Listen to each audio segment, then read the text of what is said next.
आदमी था, चलो आपको एक कहानी सुनाते हैं मजेदार। एक आदमी था, उसके गुरुजी ने कहा ध्यान लगाया कर, तो वो ध्यान लगाने जंगल चला गया। जंगल में वो एक पहाड़ के एक पत्थर के ऊपर बैठ गया और पत्थर के ऊपर बैठ के वो ध्यान लगा रहा पर उसका ध्यान लग ही नहीं रहा। तभी उसने देखा कि वहां पर एक लोमड़ी आई। उस लोमड़ी के 2 पांव टूटे थे, सिर्फ 2 पांव पर चल रही थी, पर बड़ी तंदुरुस्त थी, बड़ी सुखी थी। ऐसा लग रहा था अच्छी खाती पीती है, पर उसके तो 2 पांव थे ही नहीं, सिर्फ 2 पांव थे। तो लोमड़ी को देखा और ये आदमी सोचा कि हे भगवान, ये जंगल में ये 2 पांव टूटे लोमड़ी और बड़ी स्वस्थ है। तभी उसने देखा कि वहां पर एक शेर आया और शेर ने अपने मुंह में मांस का टुकड़ा दबाकर लोमड़ी के आगे रख दिया और चला गया। मतलब लोमड़ी स्वस्थ इसलिए थी क्योंकि उसको शेर रोज मांस का टुकड़ा लाकर देता था। लोमड़ी खाती थी और बड़ा स्वस्थ रहती थी। तो उस आदमी ने सोचा कि भगवान मुझे ये बताना चाह रहे हैं कि तुझे भी करने की जरूरत नहीं है, जैसे लोमड़ी को बिना किए मिल रहा है हमें भी मिलता रहेगा। तो वो जंगल में और मजबूती से बैठ गया। बोला भगवान अब मुझे खिलाएंगे, क्योंकि मुझे तो यही संदेश मिला है शेर और लोमड़ी से, है ना, कि जब लोमड़ी के दोनों हाथ पांव टूटने पर भी उसका भरण पोषण हो रहा है तो मेरा भी होगा। अब वो वहां जंगल में बैठा, बोले अब तो मैं ध्यान लगाऊंगा, भक्ति करूंगा। अब वो आंख बंद करे, ओम ध्यान लगाए, पर ध्यान लगे ही ना, भूख लगी है।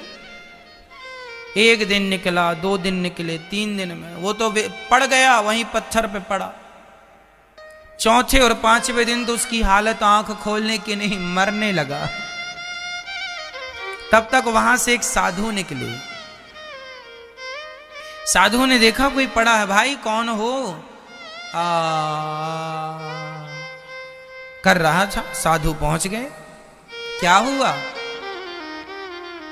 उसने पूरी कहानी सुनाई। सुनो जी, यहां पर देखो वो लोमड़ी बैठी है, शेर उसे रोज टुकड़ा लाता है मांस का और उसे रोज खिलाता है। तो मैंने भी सोचा कि मुझे भी परमात्मा खिलाएगा, लेकिन मैं तो 7 दिन से भूखा मर रहा हूं, भगवान ने तो नहीं खिलाया।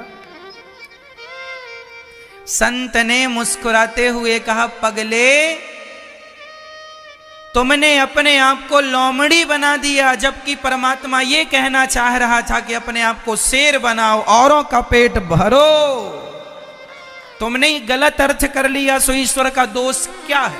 इसमें ईश्वर का क्या दोष? कोई भूखा मरे, इसमें ईश्वर का क्या दोष है? क्यों जी? तुमने नकल किसकी की? लोमड़ी की, उसके जिसके दोनों हाथ पांव, जिसके 2 पांव टूटे थे। तुम्हारे तो नहीं टूटे। तुमने नकल की भी तो लोमड़ी की, क्यों? तुमने शेर की नकल क्यों नहीं की? तुमने ये क्यों नहीं सोचा कि मैं जाऊंगा और ज्यादा पैसा कमाऊंगा और पैसा कमा के मैं परोपकार करूंगा, लोगों की सेवा, यही भक्ति है। कमाओ धन और धर्म से जोड़ो, यही भक्ति है। खाओ औरों को भी आनंद से, धर्म से, ईमानदारी से खिलाओ, खुश रहो, औरों को भी खुश रखो। लेकिन आज का आदमी नकल भी लोमड़ी की कर रहा है और फिर रोता है, भगवान ने तो कुछ दिया नहीं महाराज, भगवान ने तो हमारे भाग्य में कुछ लिखा नहीं, भूल गए सब लिखना, सब लिखा था, तूने गलत अर्थ किया है, हम क्या? क्यों जी, समझ में आई बात? जो लोग भगवान के नाम पर रोते हैं ना, वो लोग गीदड़ों की नकल तो कर रहे हैं, शेर की नकल नहीं कर रहे। तो आपको किसकी नकल करना है? शेर बनना है, अर्थात हमें देने वाला बनना है, ना कि लेने। क्या है ये? आपकी बहू आपको गाली दे, खुश रहा करो मैया, ये सोच करके कि ईश्वर हमने कोई अपराध पाप किया होगा जिससे हमारी बहू हमारा अपमान कर रही। कई लोग आप लोग कहे महाराज जी हमारा तो अपमान हो गया। अरे हो गया तो खुश हो जाओ कि तुम्हारे पाप कम सस्ते में टल गए, नहीं तो और हाथ पांव टूट के भोगना पड़ता। तो अच्छा है अपमान से, जब कोई आपका अपमान करता हो तो समझ लेना चाहिए कि वो आपके पाप ही अपमान बनकर मिल रहे हैं। सह लो, जल्दी से खत्म हो जाएंगे वो पाप। पाप दो प्रकार से भोगने पड़ते हैं, या तो हाथ पांव टूट जाए भोग लो, अंधे लंगड़े बहरे हो जाए, या फिर कोई गाली दे दे तो भी, तो कौन सा ठीक ठाक है भाई? कोई गाली दे दे, खत्म बात। इसलिए कोई आपका अपमान किया करे तो दुखी ना हुआ करो। हमारे पाप समाप्त हो रहे, कट रहे, कटने दो। अच्छा ईश्वर आपने सस्ते में निपटा दिया। तो सास गाली दे तो बहू खुश रहे, हमारे तो पाप कट रहे हैं। और बहू गाली दे तो सास मुस्कुराए, हमारे तो पाप कट रहे हैं। है ना मैया? तो आज से बहू गाली देगी तो सासू मां क्या करेंगी? आप क्या करोगी मैया? ईश्वर का धन्यवाद करोगी, प्रभु आपने बड़ा सस्ते में निपटाया है। मैया क्या करोगी? धन्यवाद।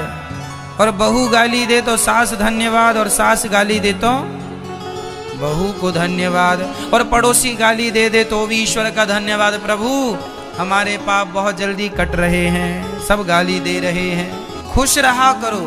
और क्या करोगे? सास गाली देगी तुम भी झगड़ा करोगी? तो करो फिर, दोनों एक दूसरे के बाल पकड़े मारो दीवार में और दोनों जाओ हॉस्पिटल, फिर ये समाधान है।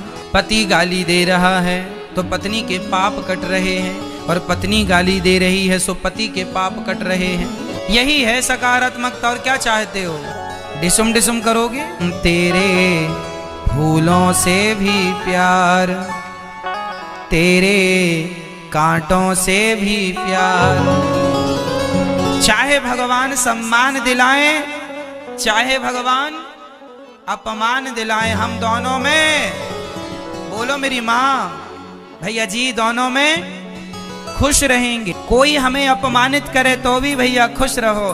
कई लोग बुरा मान जाते, मुंह पर हमें गाली दे दी, हमें कह दे, अरे कह दिया, ये ईश्वर का विधान है। सब चल रहा था कि पूतना मौसी की एंट्री हो गई।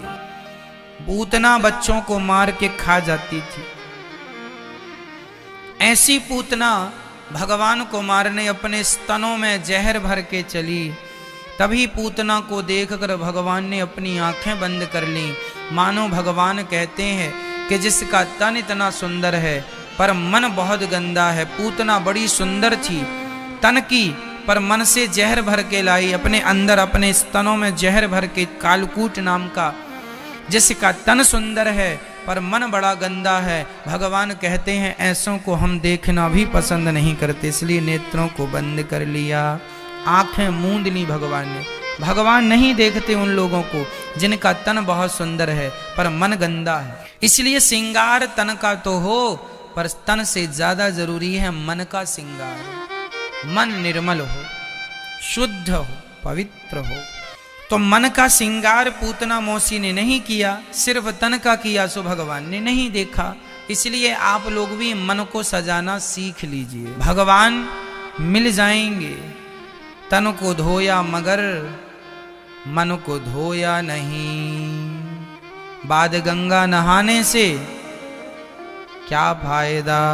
इसलिए मन की शुद्धि चाहिए। और मन की शुद्धि कैसे होगी? अभी मैंने जितनी देर जो बोला इसी से हो जाएगी, कि कोई फर्क ना पड़े कि आपका अपमान हो रहा है कि सम्मान हो रहा है, हानि हो रही है, ला कर्म आपके हाथ में करो। सब जगह वही सिद्धांत लगेगा, 2 और 2 4 सब जगह लगता है। वही फंडा तो वही 2 और 2 4 वाला चलता है ना, फिर 10 10 20 वाला, 100 100 200 वाला। क्यों सिखाया तो यही जाता है 2 और 2 4। ये समझ में आ गया तो फिर आगे की सारी बातें समझ में आ जाएंगी। 10 तक की गिनती समझ में आ गई, इसके बाद आगे की सारी गिनती आप खुद बना लोगे। सब चीजें थोड़ी पढ़ाई जाती हैं, कुछ चीजें पढ़ाई जाती हैं, कुछ चीजें फिर अपने आप आने लग जाती हैं। सारे गामा पाधानी सा आपने सीख लिया, रागें सीख ली, आगे फिर आप स्वयं अपने आप आपको रागें आने लग जाएंगी, आप खुद राग बनाने लग जाएंगे। तालों का ज्ञान अच्छे से हो जाए तो आगे फिर आप खुद अपने से ताल बनाने लग जाएंगे। वो ताले जिन्हें आपको किसी ने नहीं सिखाया, आप बना के औरों को सिखाएंगे।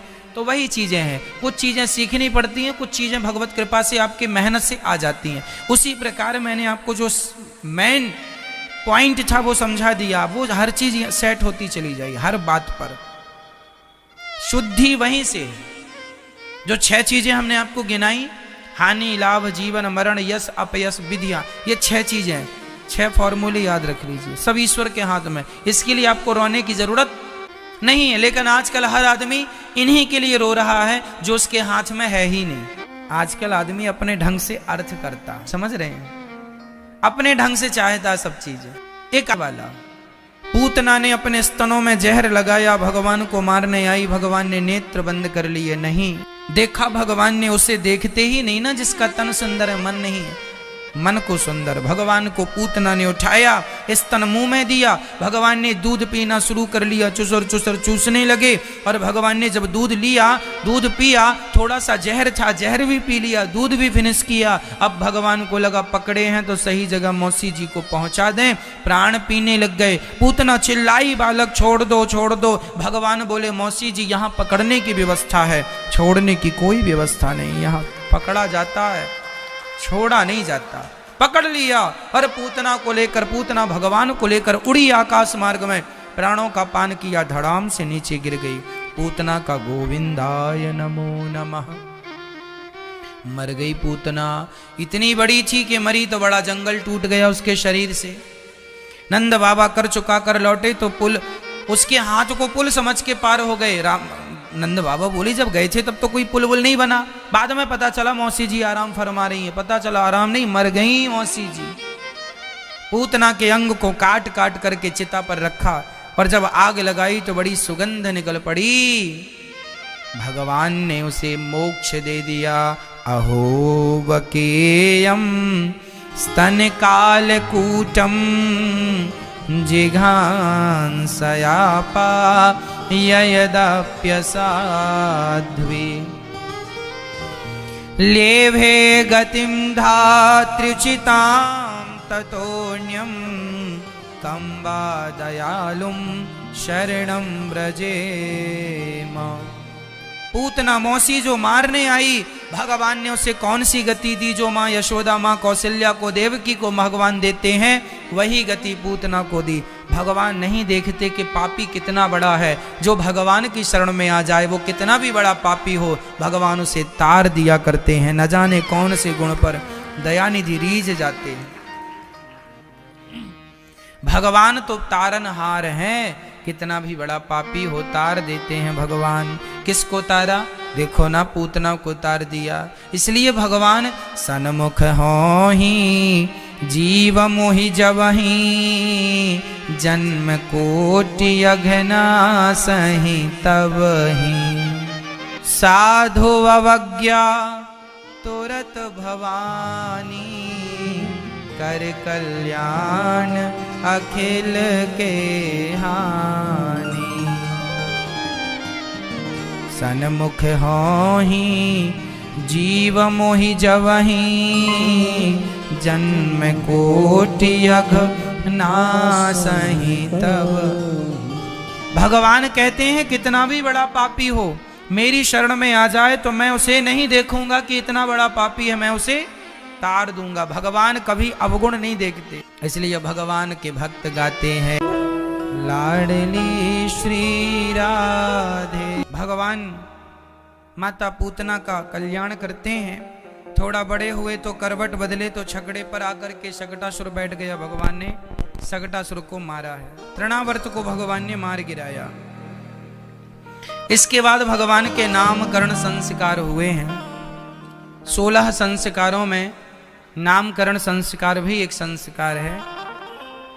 ये सभी संस्कार हम लोगों के जीवन में होने चाहिए। आज लोग संस्कारहीन क्यों हो गए हैं? संस्कार की तरफ ध्यान नहीं है, पैसों की तरफ ध्यान है, तो धन तो हो गया, संस्कार चले गए। पर जिस पर आप ध्यान देते हैं वही चीजें बढ़ती हैं। पढ़ाई पर ध्यान देंगे, शिक्षा पर, तो शिक्षा बढ़ेगी। संस्कारों पर ध्यान देंगे, संस्कार बढ़ेंगे। पैसों पर ध्यान देंगे, पैसा बढ़ेगा। सिंपल है, जो चीज, जिस चीज पर ध्यान ज्यादा दिया जाए वो चीज ज्यादा बढ़ती है। इसलिए संस्कारों पर भी ध्यान दिया करो बच्चों के। संस्कार कैसे होने चाहिए? आज जो संस्कार हैं बच्चों के, आप लोग लापरवाही कर देते हैं, इसलिए बच्चे शराबी हो जाते हैं। हम तो कहते हैं आज जमाने की संगत करने के लायक बिल्कुल नहीं है। अच्छे लोगों की संगत में रहा करो, अच्छी बातें हो, अच्छी संगत हो, है ना। बहुत ज़्यादा हम गलत लोगों के संग ना उठे बैठे, नहीं तो सब बिगड़ जाएगा। संस्कार संगत से गुण आते हैं, संगत से गुण जाएं। इसलिए जीवन में संगत जरूरी है अच्छे लोगों की। सुनार की तराजू में मक्खी जाकर बैठ जाए तो मक्खी भी 2000 की बिक जाती है, क्यों? और वही मक्खी जाके सब्जी वाले की तराजू में बैठ जाए तो उसकी कोई वैल्यू नहीं है। भाई सिंपल भाषा है ना। देखो, यदि सुनार की तराजू में जाकर के मक्खी बैठ गई तो एक मक्खी यदि 1 ग्राम की भी हुई तो 1 ग्राम सोने की कीमत क्या है? किसकी तराजू में बैठने से उसकी कीमत बढ़ गई? सुनार की। और सब्जी वाले की दुकान में 100 मक्खी बैठी रहे तराजू में, मक्खी की कोई वैल्यू नहीं। संगत का प्रभाव है। आप किनके संग बैठते उठते हैं, ये भी जीवन में बहुत प्रभाव डालने वाला विषय है। यदि शराबियों की संगत है तो आपकी क्या कीमत होगी, आप देख लो।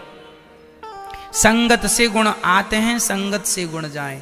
इसलिए मैया जी बच्चों को अच्छे से अच्छे संस्कार देना, ठीक है। ऐसे संस्कार दो कि वो अच्छे बने, योग्य बने, देश प्रेमी बने, देश के लिए काम करें, नाम कमाएं, इज्जत कमाएं, देश की सेवा करें। संस्कार दोगे तो अच्छे ही अच्छे काम होंगे। आजकल देखो ना, लोग अच्छे नहीं, जो स्वयं अच्छा नहीं है वो देश को क्या अच्छा बनाएगा। अब देखो ना, कुछ लोग ऐसे होते हैं, जो नेता लोग होते हैं ना, वो कुछ नेता ऐसे होते हैं कि जो जेल के अंदर हैं, वो जेल के अंदर से ही चुनाव लड़ रहे हैं। जेल के अंदर जो पड़े हैं सालों से, अब सोचो कि जो अपने आप को संस्कारी ना बना सके, जो अपना कल्याण ना कर सके, उन नेताओं से भला प्रजा का कितना कल्याण होगा, आप समझ सकते हैं। उनसे कितना उत्थान हो जाएगा उनकी जनता का। इसलिए संस्कारहीन लोग ऐसे निर्णय लेते हैं कि वो ये विचार नहीं करते कि किस आदमी से समाज का फायदा होना है और किस आदमी से समाज का नुकसान होना। वो केवल राजनीति करना जानते हैं, उन्हें देश के हित से कोई लेना देना नहीं है। अब आप देख लीजिए, अब आप मुआयना कर लीजिए कि कौन सी पार्टियां हैं हमारे देश में जो जेल में रहने वाले लोगों को चुनाव लड़ा रही हैं, टिकट दे रही हैं। अब आपको निर्णय लेना है। इसलिए कदापि उन लोगों को ना चुना जाए जो गलत लोगों को चुन रहे हैं। जो गलत लोगों को चुन रहे हैं वो प्रजा को सही न्याय क्या दिलाएंगे।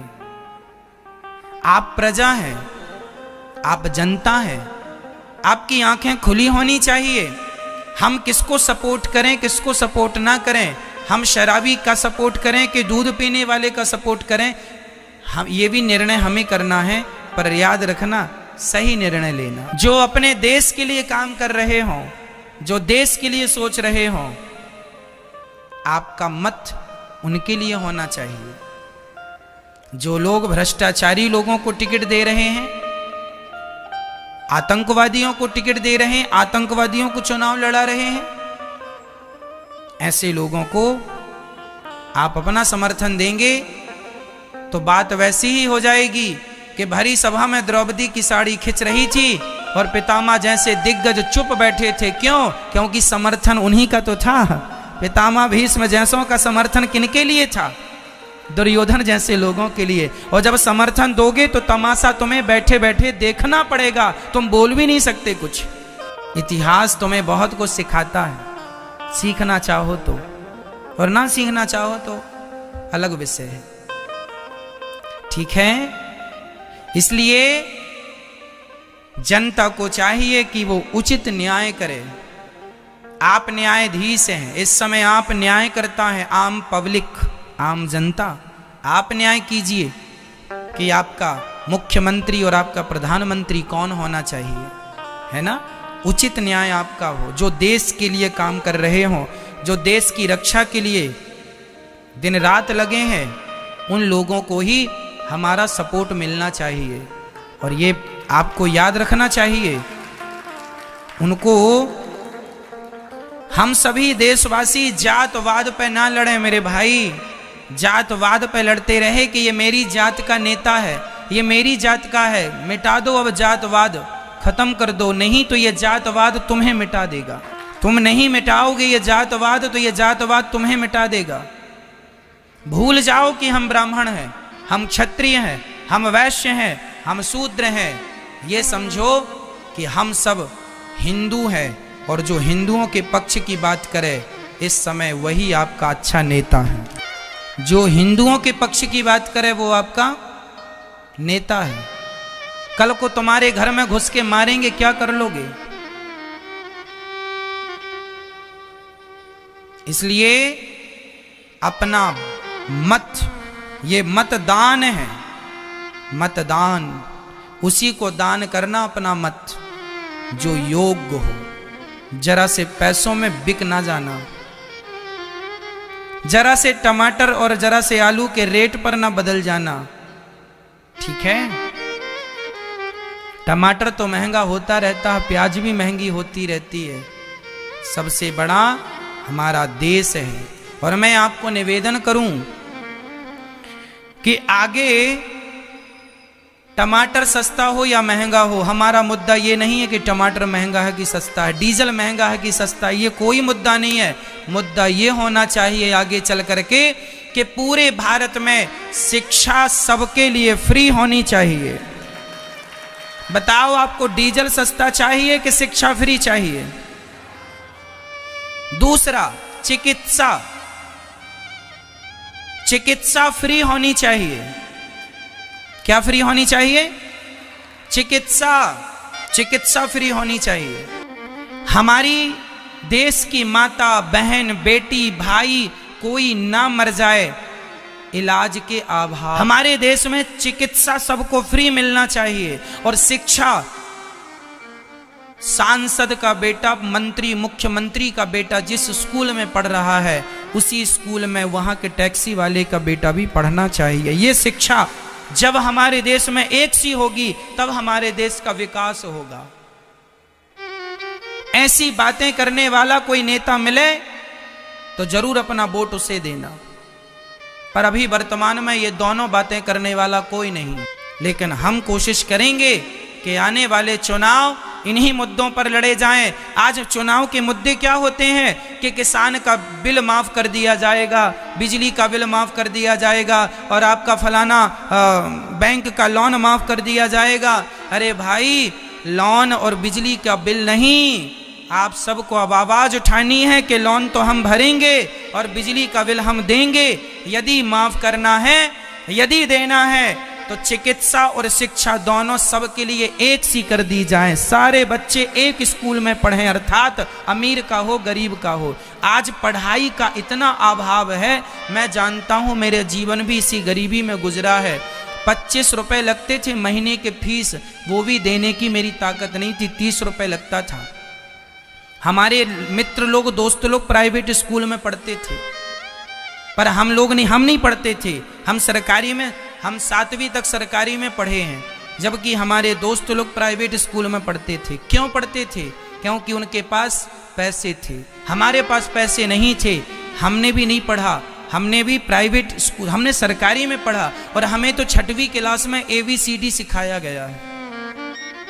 6वीं क्लास में हमने ABCD पढ़ा है, क्योंकि प्राइवेट स्कूल में पैसा लगता था। लगता भी कितना था? 30 रुपए लगता था महीने का। ये 2003 और 4 की बात है, 2001-2002 की बात है लगभग। उस जमाने में नहीं थे 30 रुपए कि महीने का दें। तब हमने, हमारे दोस्तों को हम देखा करते थे कि वो देखो वहां पढ़ने जाते हैं क्योंकि वो पैसे वाले हैं, और हम सरकारी में पढ़ते थे। पढ़ने की इच्छा थी, पढ़ने की इच्छा थी, इसलिए उस सरस्वती माँ ने यहाँ बिठा रखा है। पैसे नहीं थे, अलग विषय था, पर फिर भी हमने पढ़ाई की। हम दूसरों की पुस्तक लेते थे साहब, जब कोई 10वीं छोड़ देता था ना बच्चा, तो फिर हम उसकी पुस्तक ले आते थे, भाई साहब अपनी दे दो, तुम्हारी गणित की दे दो, तुम्हारी विज्ञान की दे दो, तुम्हारी कुछ मिलती थी, कुछ नहीं मिलती थी। तो जो मेरे साथ हुआ है वो भारत की किसी बच्चे के साथ ना हो। शिक्षा पर सबका समान अधिकार होना चाहिए। बताइए हाँ या ना? सबके लिए एक शिक्षा, एक चिकित्सा। तुम्हारा बाप बीमार पड़े या हमारा बाप बीमार पड़े, एक ही हॉस्पिटल में दोनों भर्ती हो, चाहे अमीर का बाप हो। जिस हॉस्पिटल में प्रधानमंत्री का इलाज हो रहा है, उसी हॉस्पिटल में गांव के मजदूर का भी इलाज होना चाहिए। यदि ये व्यवस्था आ गई तो देश बदल जाएगा, तकदीर तस्वीर दोनों बदल जाए। लेकिन आज की पब्लिक, आज के नेता लॉलीपॉप तुम्हें केवल तुम्हारा किराया फ्री कर देंगे, बसों में घूमते रहो, किराया फ्री लो, बिजली का बिल फ्री लो, पानी फ्री। क्या करोगे इस लॉलीपॉप से? क्या मिल रहा है तुम्हें? और फ्री में कुछ ना लिया करो, फ्री में लेने की आदत छोड़ दो, मेहनत करके कमाने की आदत डालो। मेहनत करेंगे हम, काहे फ्री में बिजली जलाएं, फ्री में का पानी क्यों पिए? फ्री की चीज ना लेना। पहले आदमी फ्री की चीज देता है, बाद में अपने हिसाब से आपको चलाता है। गुरु द्रोणाचार्य को खरीद लिया था दुर्योधन ने। हम तुम्हें पैसा देते हैं, अब हमारे हिसाब से चलना पड़ेगा। चलाया, जानते थे गुरु द्रोणाचार्य के दुर्योधन के संग में हूं, गलत हूं, पर फिर भी लड़ना पड़ा। भगवान के सामने खड़ा होकर लड़ना पड़ा। क्यों? जानते थे पितामह भीष्म कि मैंने नमक खाया है ना इसका, इसलिए इसकी बजानी पड़ेगी। इसलिए मेरे भाई, मत दान करो। दान करना है आपको, उसको दान करना है अपना मत, जो आपकी सुनता हो, आपके पक्ष में काम करता हो। धारा 370 नहीं हटाई जाती ना, तो पाकिस्तान और बांग्लादेश हुआ था, कश्मीर अलग से देश बन जाता, यदि हिंदुओं के हित में निर्णय ना लिया गया होता तो। इसलिए ये जरूर डिसीजन आपका लीजिए कि आपके हित में कौन है इस भारत में अभी जो हिंदुओं की बात करता है। जो आपकी बात कर रहा है, मत देखिएगा कि ये महंगा है, फलाना महंगा है, ये देखिएगा कि आपके हित में कौन खड़ा है। इसलिए यदि आप लोग ये देख लेंगे कि मैं इस जात का हूं इसलिए मैं इस नेता को वोट दे दूं, तो जातवाद के चक्कर में वो लोग भी चुनाव लड़ रहे हैं, देखो, जो जेल के भीतर हैं। इसलिए जात नहीं, देश को देखिएगा, जातवाद नहीं। अब तो मेरे देश का होना जरूरी है, मेरी जात का होना जरूरी नहीं है, मेरे देश का होना। देश होगा तो हम भी होंगे, देश नहीं होगा तो ना तुम रह जाओगे ना हम रह जाएंगे। इसलिए आपका अपना मत है, आपका अपना मत है, ईमानदारी से उस मत का दान कीजिएगा, ठीक है? सोच लीजिएगा, मेरे विचार पसंद ना आए तो अपना विचार जोड़िएगा, पर निर्णय वही लीजिएगा जो देश हित में हो। मैं नहीं कहता कि मेरी बात मानो, जो आपके लिए अच्छा सोचता हो, आपके लिए अच्छा करता हो, उसके लिए आपको करना चाहिए। देश की आजादी के 73वें गणतंत्र दिवस को हमने मनाया। 73 साल हो गए ना, लगभग 70 साल हो गए। 70 साल से किसने कश्मीर की तरफ देखा है? देश को आजाद हुए इतने साल हो गए, किसने भगवान राम की तरफ देखा है? किसने देखा? सबको तो अवसर मिला था, बताओ, सबको तो अवसर मिला था, क्यों नहीं उस अवसर का फायदा तुमने लिया? इसलिए जो राम को देखते हैं हम भी उन्हें ही देखेंगे, ठीक है?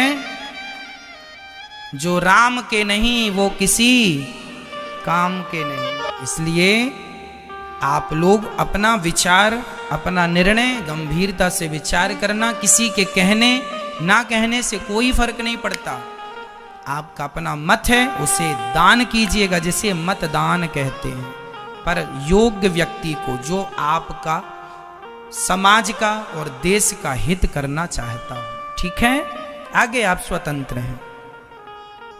तो हमारे संस्कार 16 संस्कार में सबसे श्रेष्ठ संस्कार क्या है? बड़ों का सम्मान करना, बड़ों का आदर करना, बड़ों की इज्जत करना। संस्कार यही है कि हम अपने से बड़ों का सम्मान करें, आदर करें। संस्कार जरूरी है। अपनी बेटी को संस्कार देना, अपने बेटों को संस्कार देना।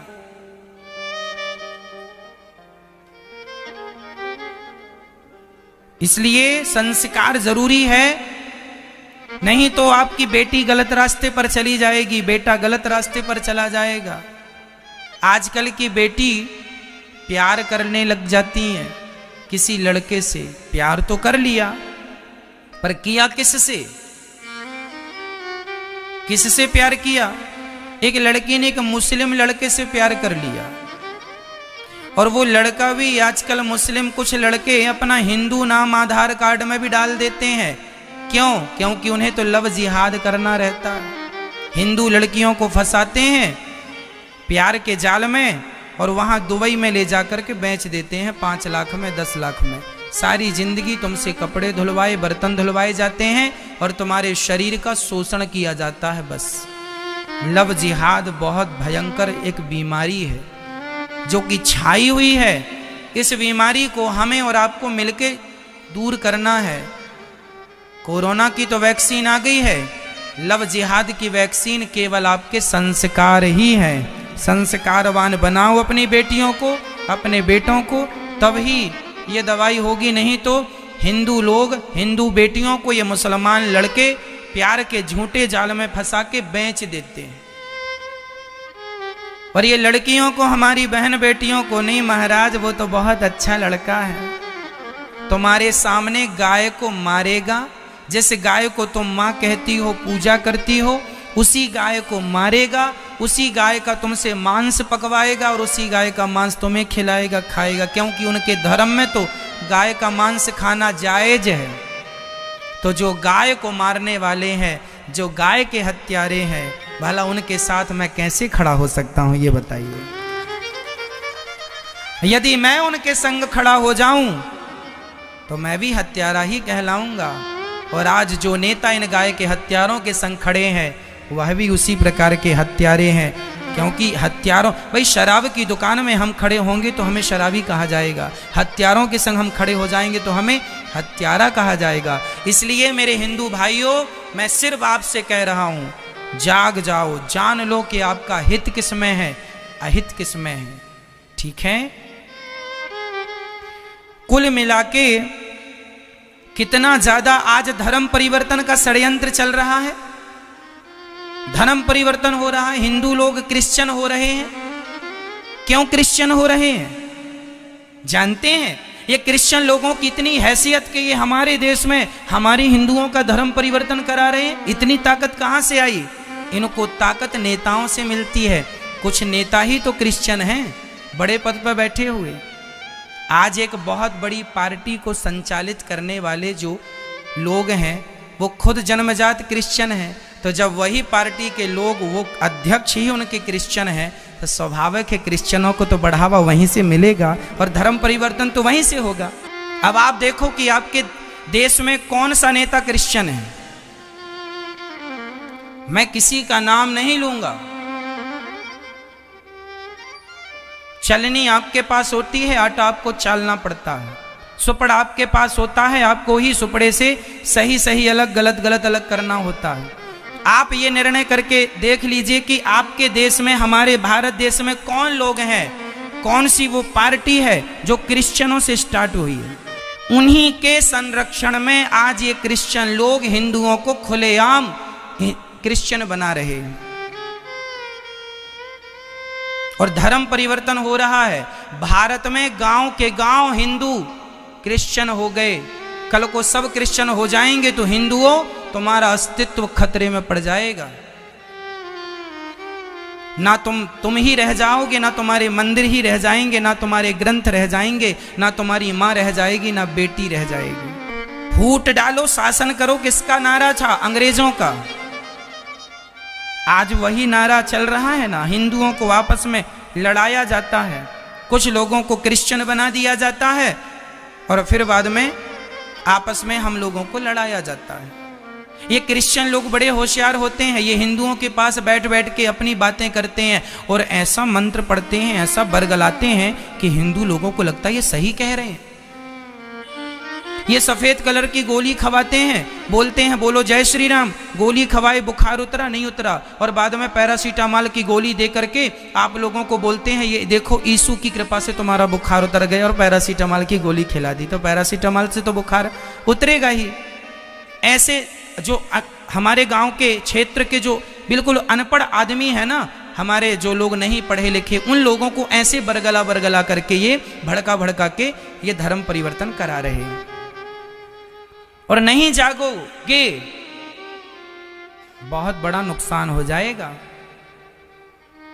मंगल पांडे ना जागे होते, चंद्रशेखर आजाद ना जागे होते तो लिख के ले लो अभी तक भारत गुलाम होता। इसलिए कहता हूं किसी को जागना पड़ेगा, इनके खिलाफ खड़ा होना पड़ेगा। इसलिए मैं आपको समझाता हूं कि आप समझ लो, मैं ये नहीं कहता किसी का विरोध करना है, अपने भाइयों को बचा लीजिए, अपने हिंदुओं के पास जा करके अपने धर्म की बातें कीजिए ताकि धर्म परिवर्तन ना हो। आपको लगता है हमारा क्या बिगड़ रहा है, हमारा थोड़ी कुछ जा रहा है। जब जाएगा तभी मानोगे ना कि चला गया।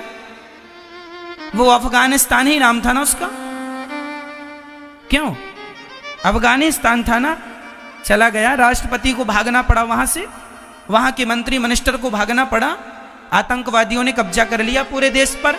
ऐसे ही तो हो रहा है। आज हमारे देश की एक बहुत बड़ी पार्टी क्रिश्चियन लोगों से शुरू होती है और वही अपनी जनसंख्या बढ़ाने के लिए सब हिंदू क्रिश्चियन, और वही इनका ये षड्यंत्र है कि इसे भी अफगानिस्तान बना के कब्जा कर लिया जाए। यदि नहीं जागे हिंदुओं तो आपका भी वही हाल होगा। इसलिए कहता हूं सजगता जरूरी है, जागरूकता जरूरी है, जागना जरूरी है। अपने अधिकार के लिए तो लड़ो। हम ये नहीं कहते कि किसी क्रिश्चियन को तुम हिंदू बना दो, हम कहते हैं जो हमारे हिंदू भाई थे उनकी वापसी चाहिए, इसके लिए आंदोलन होना चाहिए। किसकी मर्जी से यह धर्म परिवर्तन हो रहा है, कौन है इसके पीछे, कौन है? आप अपने आप से प्रश्न कीजिए, उत्तर आपको मिल जाएगा। नहीं प्रश्न करोगे तो आने वाली पीढ़ी तुम पर क्वेश्चन मार्क लगाएगी कि हमारे बाप दादे कैसे थे जिन्होंने अपने देश को बचाने के लिए कोई प्रयास नहीं किया, अपने धर्म की रक्षा के लिए कोई प्रयास नहीं किया। इसलिए आपका कर्तव्य है कि आप अपने बताइए हम सभी हिंदुओं का धर्म है कि नहीं कि हम अपने धर्म की रक्षा करें। कौन करेगा? पाकिस्तान से लोग आएंगे तुम्हारे धर्म की रक्षा करने? तुम ही को करना पड़ेगा। इसलिए करो, कहीं देर ना हो जाए, कहीं देर ना हो जाए। तो मेरी मां, हम तो वो माटी से बने हैं, हम वो लोग हैं जो मरना पसंद करेंगे पर अपने वतन, अपनी माटी, अपने देश से गद्दारी नहीं करेंगे। हम मर जाएंगे पर गद्दारी नहीं करेंगे। हम दो पैसों के लिए, इज्जत के लिए हम अपना स्वाभिमान बेच दें ना, ये संस्कार हमारे नहीं है। हिंदी है, हम वतन हैं, हिंदुस्तान, भारत माता की। नेता आज हैं, नेता कल नहीं रहेंगे, पर देश आज भी है और देश कल भी रहेगा। ऐसा काम करके जाना कि देश आप पर गर्व कर सके, आने वाली पीढ़ी आपको प्रणाम करे। ठीक है, गलत निर्णय नहीं। तो भगवान ने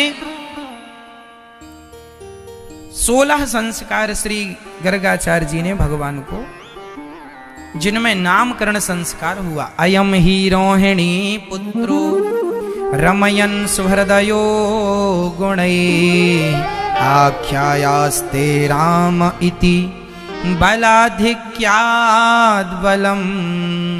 भगवान यशोदा मैया की गोद में जो बालक है इनका नाम होगा राम, पर बल अधिक होने से लोग कहेंगे बलराम। ये यशोदा मैया जो आपकी गोद, और ये जो यशोदा आपका पुत्र है इनका नाम होगा कर्ष्यतिथि कृष्ण, जो सबका मन आकर्षित कर लें, जो सबको अपनी तरफ खींच लें, उनका नाम होगा कृष्ण।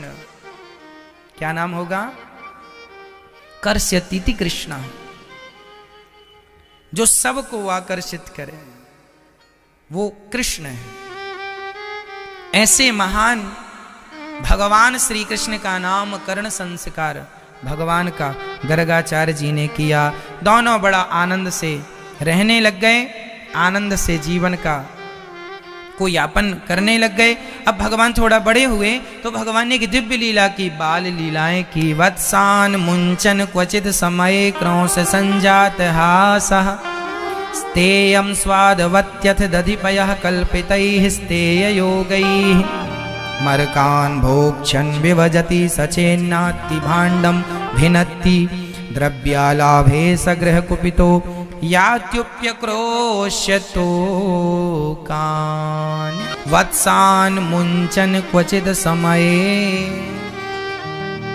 वत्सान मुंचन, एक समय भगवान ने छोटे छोटे बछड़ों को खोल दिया। सारे ब्रजवासी, सारी गोपियां भगवान यशोदा के पास आई और भगवान की शिकायत, अरे मैया तेरे लाला ने गजब कर दियो। का कियो मेरे लाला ने? वत्सान मुंचन, सारे बछड़ों को खोल दिया। क्वचित समय क्रौश संजाता हासा, सारे बछड़ों को खोल दिया और सारे बछड़ों ने जाकर के दूध पी लिया। ऐसी ऐसी बातें होने लग गई। अच्छा, सारी गोपियां जो थी ना, ये सच्ची बताएं तो भगवान से प्रेम इतना ज्यादा करती थी कि भगवान से मिलने के लिए ये गोपियां आ रही थी।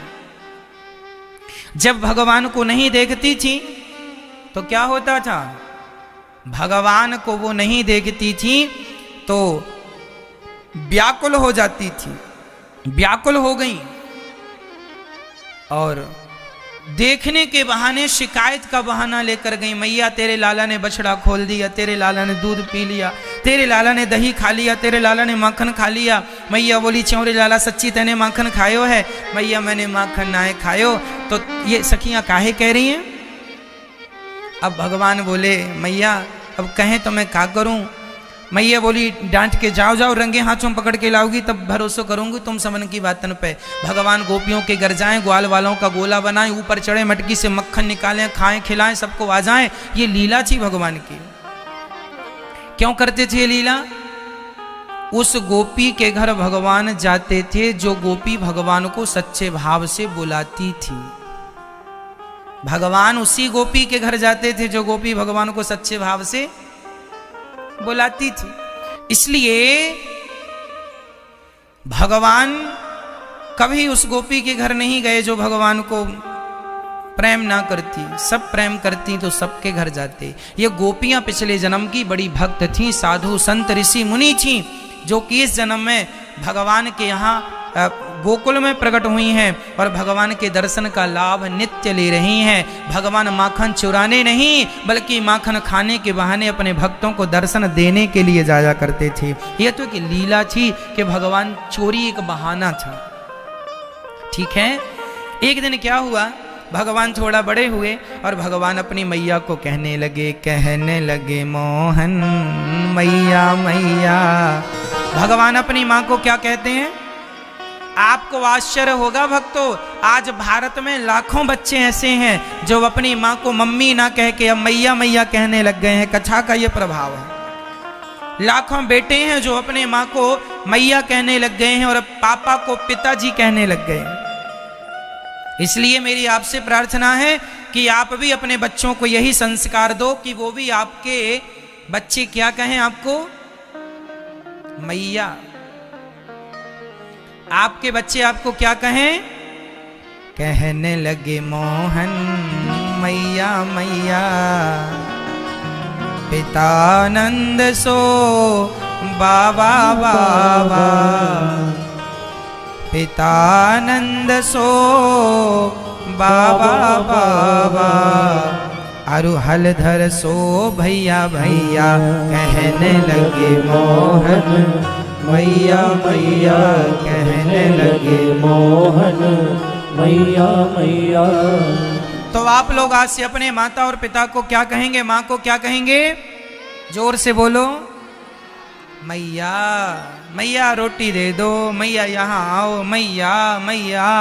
और पिताजी को पिताजी पिताजी, ठीक है। पापा को मम्मी किसे कहते हैं? जो मर जाती है, लाश को तेल में भिगा कर रख देते हैं, 10-15 दिन लाश ना बिगड़े, उस प्रोसेस को मम्मी कहते हैं।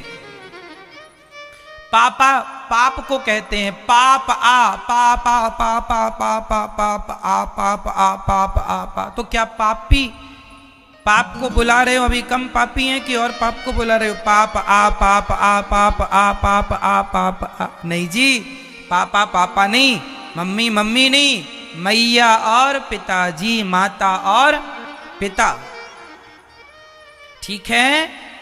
बदल लो अपनी भाषा। हम हिंदुस्तानी हैं, हमारी भाषाओं को लोग कॉपी कर रहे हैं। अब सुपर कंप्यूटर आने वाला है, वो सुपर कंप्यूटर इंग्लिश से नहीं संस्कृत से चलेगा। सारी दुनिया संस्कृत में 26 अक्षर हैं, हमारे तो इंग्लिश में 26 अक्षर हैं, हमारे संस्कृत में तो शब्दकोश भरा पड़ा है, कोई अंत नहीं है शब्दों का। क्यों जी, है अंत? हमारे तो हिंदी में 52 अक्षर हैं, कहां 26 और कहां 52। तो हमारी भाषा बड़ी है, हमारा कठिन। हमारे गांव, हमारे भारत में लाखों बच्चे इंग्लिश बोलते हैं। आप में से बहुत लोग इंग्लिश बोलते होंगे। इंग्लिश बोलना सरल है। एक भी अंग्रेज को देख लो, दुनिया में एक भी अंग्रेज को बोल दो जो सच्ची शुद्ध हिंदी बोलता हो। हिंदी की कॉपी करना कठिन है, इंग्लिश की कॉपी तो हमारे बच्चे खूब पढ़ रहे हैं इंग्लिश। हाँ या ना? हमारी भाषा तो ऐसी है जिसका आसानी से कोई कॉपी। अभी अमेरिका के पूर्व राष्ट्रपति यहां आए थे, क्या नाम है उनकी राष्ट्रपति का? ओबामा। ओबामा नहीं, ओबामा के बाद क्या? ट्रंप। मिस्टर ट्रंप यहां आए भारत, और उन्होंने विवेकानंद बोला तो विवेकानंद बोलना नहीं आया उनको।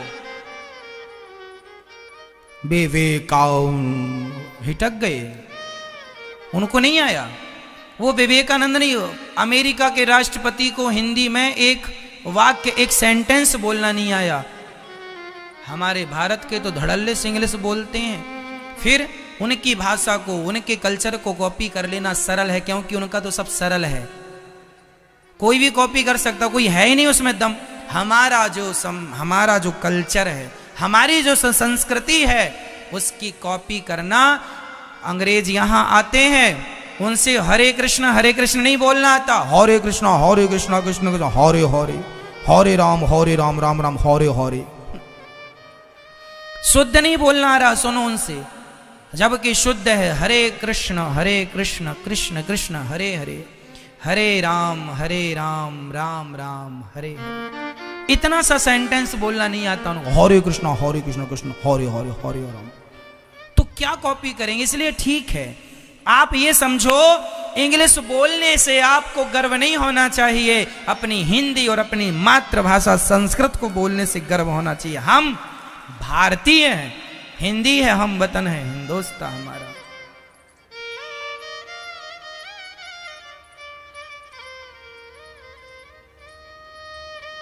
संस्कृति बोलना है, संस्कृति हिंदी ही बोलना है। इसलिए हमें मम्मी पापा नहीं,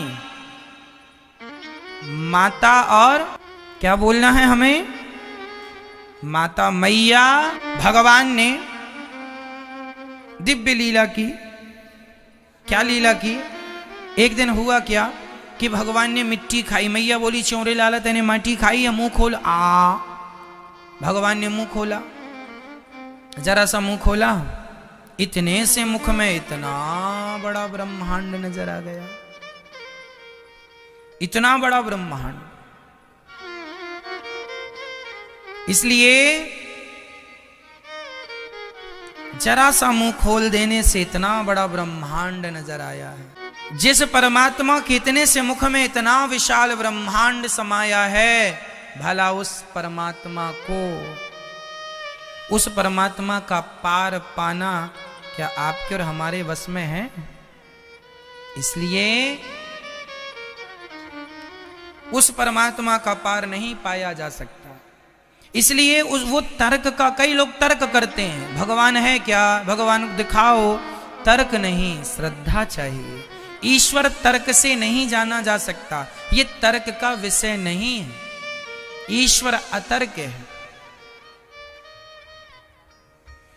तो परमात्मा को तर्क से नहीं माने। जरा सा मुंह खोल के ब्रह्मांड का दर्शन भगवान ने कराया और भगवान ने माँ को दिखाया कि माँ, मैं सामान्य बालक बन के घूम जरूर रहा हूं, पर मुझे सामान्य समझने की गलती ना करना। ये माँ के द्वारा सब तक मैसेज पहुंचाया ईश्वर ने, भगवान ने। परीक्षित ने पूछा, प्रभु आखिर कौन सा पुण्य किया भगवान ने, मैया यशोदा ने, जिसके कारण भगवान उनके पुत्र बन कर आए? तो कहा कि मैया यशोदा ने पुण्य किया, ये पिछले जन्म में धरा नाम की स्त्री थी। कौन थी? धरा। ये धरा जो थी, यह झोपड़ी में रहा करती थी। जो संत आए, साधु आए, सबकी सेवा, सबकी सेवा, सबकी सेवा। साधु सेवा ही धर्म है। जो मिल जाए खा लो, खाने से बच रहा है, अर्थात आपके पास अधिक धन है, तो उसे सेवा में लगाओ। साधु सेवा, समाज सेवा में लगाओ, सेवा करो। क्या हुआ? धरा के घर में संत आए और संत भोजन करके गए। भोजन करके संत गए, उनके घर में कुछ बचा नहीं, कुछ भी नहीं था। धरा जंगल से लकड़ी काट कर लाती, लकड़ी बाजार में बेचती, जो लकड़ी से पैसा मिलता वो उससे समाज की, वो संतों की सेवा, संतों की सेवा का भाव था। उनके घर में संत आते, वो दिन रात भजन किया करती थी, खूब भजन, भक्तिमती माता थी वो, खूब भगवान का भजन। और याद रखना कि जीवन में किया गया भजन, जीवन में किया गया पुण्य कभी व्यर्थ नहीं जाएगा। इसलिए भजन करना जरूरी है, भजन करना आवश्यक है। आज पूज्य श्री अनिरुद्धाचार्य जी महाराज ने हम सभी लोगों को बहुत ही उत्तम एवं शिक्षाप्रद कथा सुनाई है। आशा करता हूं कि इस शिक्षाप्रद कथा से हम सभी लोग कुछ न कुछ शिक्षा अवश्य ग्रहण करेंगे और अपने जीवन को सुखी और सात्विक बनाने का प्रयास करेंगे। मित्रों, अगर आपको यह शिक्षाप्रद कथा पसंद आई हो तो वीडियो को लाइक करें और अधिक से अधिक लोगों को शेयर भी करें, जिससे और भी लोग महाराज जी की इस शिक्षाप्रद कथा से शिक्षा लेकर अपने जीवन को सुखी बना सकें। मित्रों, अगर आपने अभी तक हमारे चैनल को सब्सक्राइब नहीं किया है तो हमारे चैनल को तुरंत सब्सक्राइब भी कर लें, जिससे आपको नोटिफिकेशन के माध्यम से महाराज जी के शिक्षाप्रद कथा तुरंत प्राप्त हो सकें। मित्रों, तो कल फिर किसी शिक्षाप्रद कथा के साथ आप लोगों के समक्ष प्रस्तुत होंगे। तब तक के लिए जय श्री राधे।